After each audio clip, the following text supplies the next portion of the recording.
Bonjour et bienvenue sur l'Argus.fr dans la région de Lyon, par ce froid polaire, il fait -2, -3 degrés même, pour essayer un engin un peu particulier qui s'appelle le Carver. Le Carver, eh bien, c'est un tricycle électrique qui nous vient des Pays-Bas, qui est construit en Corée du Sud. Et l'une des particularités de ce Carver, eh bien, c'est qu'il se penche dans les virages. Alors il paraît que ça procure des sensations de conduite assez incroyables. On va vous dire ça tout de suite.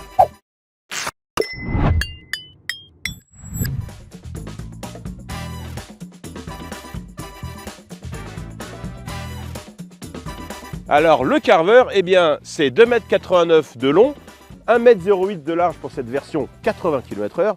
Et venez voir, il y a une petite astuce à l'arrière, et c'est vrai qu'il fallait y penser. Je ne sais pas si vous passez souvent l'aspirateur chez vous, mais pour recharger le Carver, eh bien, les ingénieurs ont pensé à un câble, tout simplement, qui fait 3 mètres de long et qui se tire comme ça à l'arrière. Et pour le rentrer, eh bien, c'est comme un aspirateur, on retire dessus.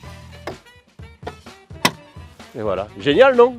Autre aspect pratique du Carver, eh bien, vous pouvez rentrer d'un côté et sortir de l'autre. Comme ça, si vous êtes garé près d'un mur, aucun problème.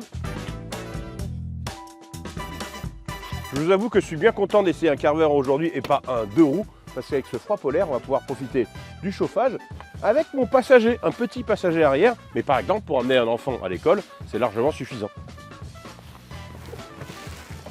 Et puis le Carver, il a aussi des fenêtres qui coulissent, des deux côtés bien sûr, et quand il fait beau et chaud, on peut enlever le toit à l'arrière. Ça c'est pas mal, mais aujourd'hui, je vais pas le faire.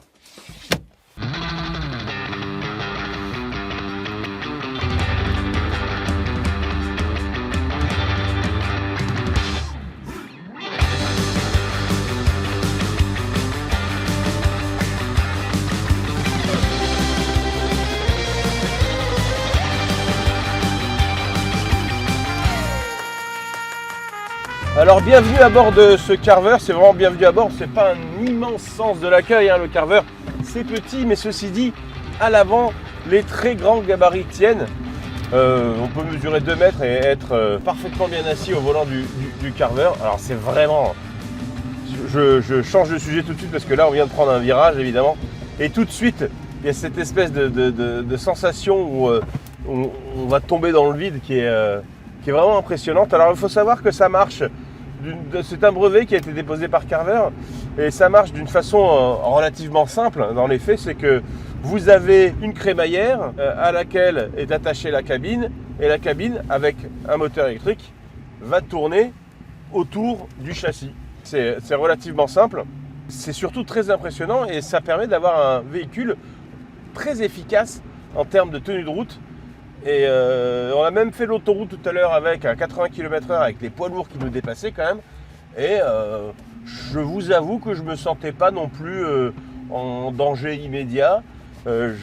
Évidemment, j'étais moins rassuré qu'à bord d'un gros 4x4 Mercedes, mais on est quand même bien. Et puis il y a vraiment des sensations de conduite assez uniques au volant de ce Carver. Les performances ne sont pas incroyables évidemment, mais la puissance du moteur est de 7 kW. Alors il faut savoir que c'est un moteur roue. Il y a un moteur électrique par roue arrière, donc de 3,5 kW chacun. Mais pour la France, il y aura une version un petit peu plus puissante qui devrait faire environ 8 kW. De quoi afficher des performances un petit peu meilleures. La voiture est limitée. Vous avez vu, j'ai dit la voiture, parce que c'est vrai qu'on a plus l'impression de conduire une voiture qu'un scooter, à 80 km/h. Alors là, je suis à fond, ça accélère quand même pas très très fort, mais pour se déplacer en ville ou en milieu périurbain, on peut évidemment penser que c'est suffisant. Alors après, évidemment, on n'est pas là au volant d'un Carver pour faire péter un temps, comme on dit, mais c'est suffisant.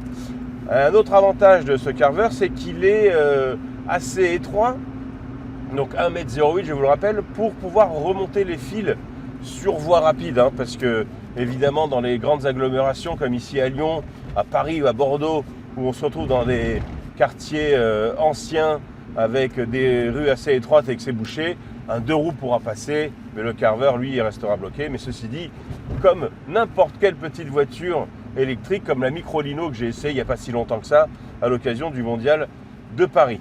Hop, et voilà. Ça c'est vraiment génial. Alors il faut savoir que quand on braque complètement à fond, à droite ou à gauche évidemment, la puissance du moteur est limitée, c'est-à-dire qu'on peut accélérer à fond.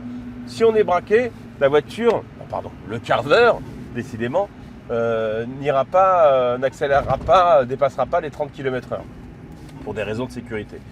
Alors il faut savoir aussi que ce Carver sera aussi disponible, donc je vous le rappelle, à partir du deuxième trimestre 2023 sur le marché français, à partir de 11 800 € en version 45 km/h, et la version que nous avons aujourd'hui entre les mains, qui est la version la plus haut de gamme, donc limitée à 80 km/h, vaut 15 360 €.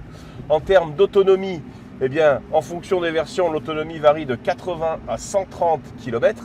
Ça se recharge chez vous grâce au petit câble que je vous ai montré tout à l'heure en 3h30, environ 4 heures, donc sur une prise de 120 volts. Enfin, eh bien, ce Carver sera aussi disponible, et ça c'est une très bonne nouvelle, en version cargo, où à la place du siège arrière, eh bien, vous avez tout simplement une capacité d'emport qui peut atteindre 500 litres, mais limitée à 100 kg. Et donc 500 litres, eh bien, c'est pas mal, par exemple, pour un artisan type plombier, serrurier, etc., qui a de plus en plus de mal à se déplacer avec sa camionnette diesel dans nos centres-villes où, vous le savez très bien, la voiture est de plus en plus chassée. Voilà, à très bientôt sur l'Argus.fr. Ciao!